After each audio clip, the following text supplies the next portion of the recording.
Welcome to CoreCon Today for November 20th, 2019. This is the show where I break down some of the biggest stories happening in the world of CoreCon right now and give you my opinion on them. Now, this is my opinion. If you want to learn more about these stories, check out the show notes down below. I'll put a link to each story where you can read about them for yourself and come up with your own opinion. I'll love to hear from you. If you're new here, hey, do me a huge favor. Hit that subscribe button, hit that thumbs up. It really does help us because it lets YouTube know you enjoy what we do here. And hopefully we can help you break free from the high cost of cable TV, still watch the shows you enjoy. Well, a lot has been happening in the world of CoreCon right now, but first, don't forget about our giveaway. You have a little under a week right now left to enter the giveaway to get a 2019 Fire TV Cube and a $100 Hulu gift card. This is a great deal that you're not going to want to miss out on. One lucky person can win. You can enter for a chance to win it down in the show notes down below. Terms and conditions are listed in the post down below with the link there. There's multiple ways to enter. You don't have to do them all, but the more you do, the more chances you get to enter. And if you've entered, do me a huge favor. Share that link with some friends, some family. Help out CoreCar's News, and maybe we can help you out. We'll really appreciate it. All right, let's start off with some IPTV news. The crackdown has been continuing against IPTV services. These are, some people call them gray. So far, the police and industry have called them illegal live TV streaming services that often offer like 1,000 channels for $20 or pricing and lamps vary. In recent years, we've seen major lawsuits targeting some of these, Set TV now being one of the main ones that was gone after by ACE and taken out in the United States by lawsuits.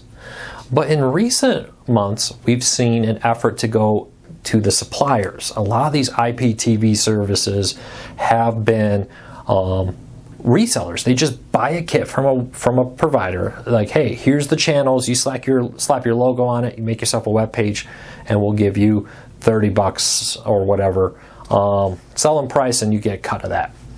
Now, instead of going after these resellers, we're seeing an increased targeting effort to shut down the back ends. A few months ago, we saw one that shut down several million people's services. Thousands of services went offline. And now this week, police in Spain have shut down another one out there that was a backbone reselling a lot of these services out there, and 12 people have been arrested. This definitely marks a change. It seems a little bit like we're picking off some of the low-end people and then getting them to report on where they get their content. So I can get one or two resellers. I can get maybe one of them to tell me, where did you buy this? Who were you working with? And all that kind of information. A lot of people have been saying, Luke, what does it matter to take out resellers, just be another one? Well, the tactic here seems to have been, hey, I'm going to get a reseller to flip. Kind of classic system here that police do all the time. Hey, if I can get some low-level person to squeal on somebody higher up, we can take out the whole network. And that's what's happening. The interesting thing here is it seems like they got their hard drives and their computers. The videos released and some of the photos show the police looking through files and databases, which may have given the police information about additional resellers, additional systems that they can shut them down, rather than they go and try to sign up for some other backbone provider. It's going to be definitely an interesting time. War has definitely been declared on IPTV services in the United States. Has mostly been civil. A lot of lawsuits and efforts like that. Around the world, though, it's been criminal. And we're seeing an increased number of criminal cases targeting IPTV and pirate streaming service providers and resellers. It'll be interesting to see how this plays out. So let me know what you think of this. What do you think of the police tactic to try to be flipping some of these resellers to find out where the backbone is? Where are you getting this content? We've seen efforts to shut down websites that hosted all the content for these different ones. We've seen efforts to shut down the payment systems and the ones that create the software. So we'll keep a close eye on this, but let me know what you think. It's definitely a change in the way the fight against IPTV has been handled. All right, next story up. Yesterday, we had the Recode conference, Recode's Code Media Conference, where a lot of news came from Disney's head of direct-to-consumer, Kevin Mayer, sat down and had a great interview. We learned a lot. One of the main things he talked about was how they had to raise the price of Hulu Live TV to make it profitable. He talked a lot about how there was a lot of expensive channels in these bundles and that were forcing them to do this move. Now, one of the things to kind of remember is that bundle includes the $5.99 one. So even though it's like $4.99, really the price is actually still slightly, if you just look at Live TV, if you also want Hulu, a little cheaper when you kind of look at it more like $49. But I know a lot of people are very unhappy about this. And he was asked by The Verge during the conference if Disney would be willing to sell a cheaper bundle, because Disney kind of hinted at that in their post. They said, hey, we're looking at options out there for this. And he was very clear that Disney is looking into selling a skinny bundle, just like they would with or like Philo or Friendly or some of these other ones out there. They're selling cheaper, smaller bundles. Right now you have like Sling TV at $25, Philo $20, Vidgo $14, and Friendly starting at $5.99, but they're much smaller. The problem here is, and Mr. Mayer was very clear about this, hey, we have contracts and we're going to have to address this. Disney, for example, says, hey, you want ESPN? You have to have the Disney Channel and Freeform and some other stuff in your core package. Now that has caused problems. We saw the service that's just completely slipping my brain all of a second. $49.99, Fubo TV. The name escaped me, my apologies. But we saw them come out and say, hey, we would love to have ESPN. The problem is it's very expensive, because not only do you need ESPN, you need the Disney Channel, you need da-da-da-da. Disney's not alone in this. A lot of people do this tactic where, hey, if you want one, you have to bundle all the others together. So Disney will likely need to renegotiate their contracts in order to do this. Now, Disney could, in theory, within themselves, agree to do that. But I'm not sure people would want a skinny bundle of just Disney channels. Now, there may be an effort or an option here to say, hey, we could create a ESPN bundle, but that would probably upset some of the other companies out there. Comcast and more would be like, hey, how come you're selling ESPN Direct here? You're charging me all this money. You're making me bundle it with stuff I didn't want to bundle it with.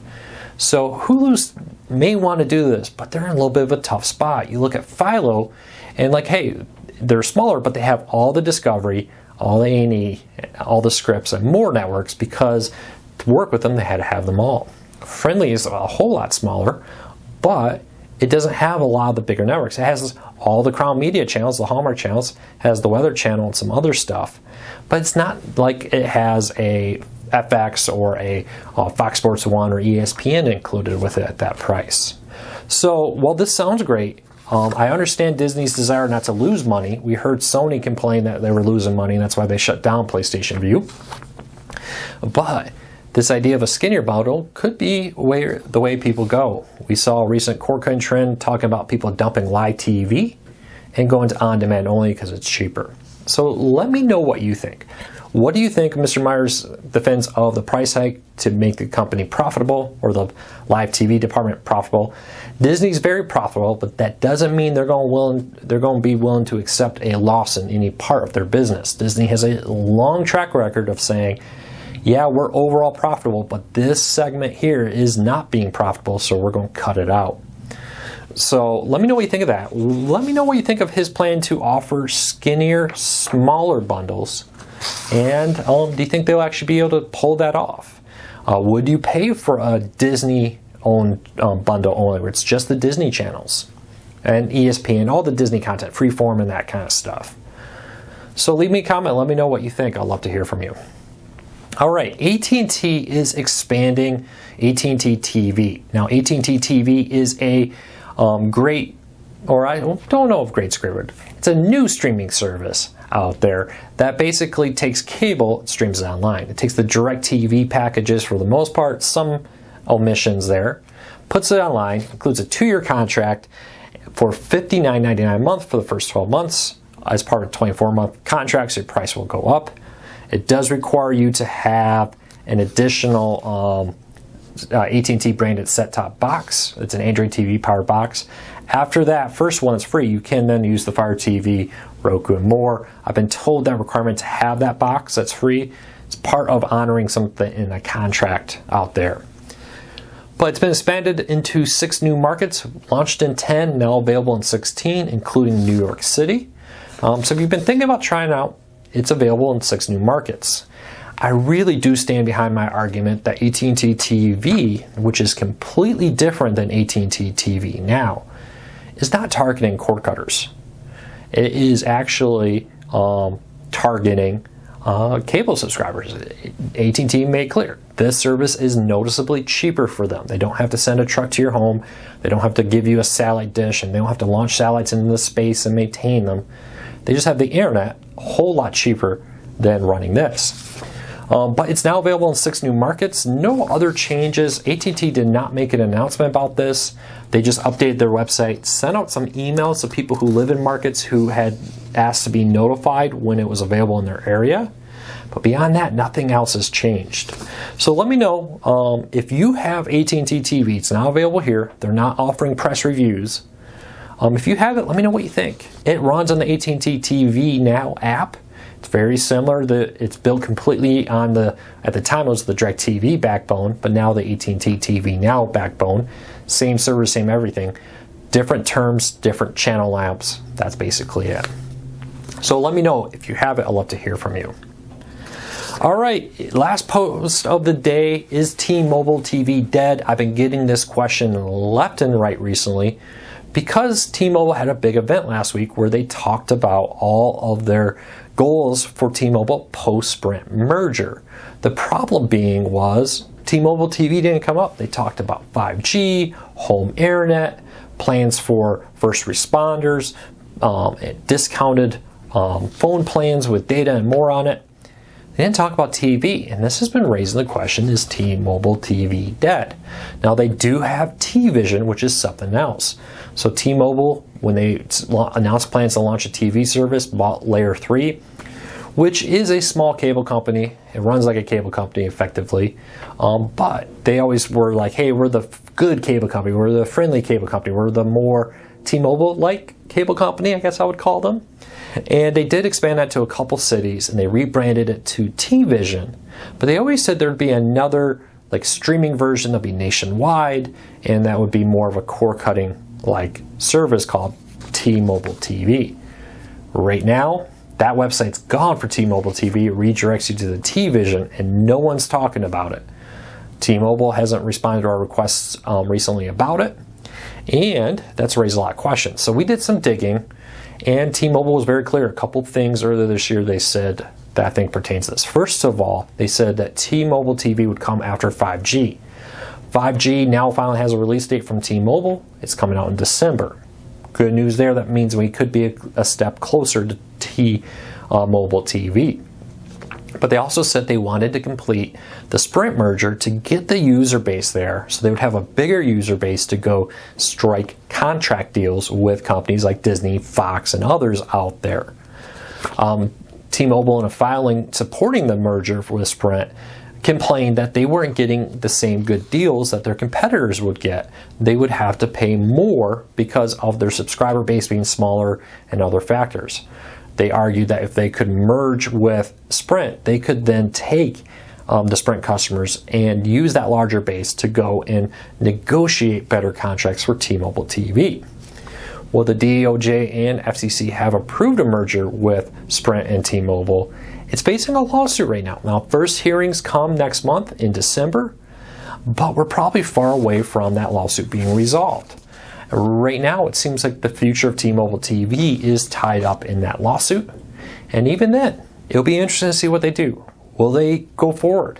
You see Sony getting out. Will T-Mobile go forward, or are they going to write off the Layer 3 purchase and walk away from this?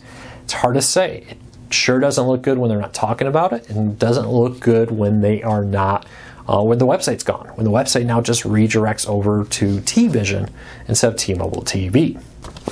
So let me know what you think. We're watching it, but for now, it seems to at least be on hold. Has it been canceled? T-Mobile hasn't said that, but I do understand people's emails and comments and concerns about it, with it being far less active out there and them not promoting it. So let me know what you think. Do you think T-Mobile TV is dead? Get your predictions in now. Or do you think T-Mobile TV will rise from the ashes, reappear once the merger is complete, and they can use that to strike some deals? Let me know. All right, everybody, that's it for today. I hope you have a fantastic Tuesday. Hope it's nice wherever you are. We're having a little bit above average weather recently. Absolutely loving it. So I hope the weather's beautiful wherever you are. Take care, everybody. I'll see you tomorrow. We'll talk to you soon.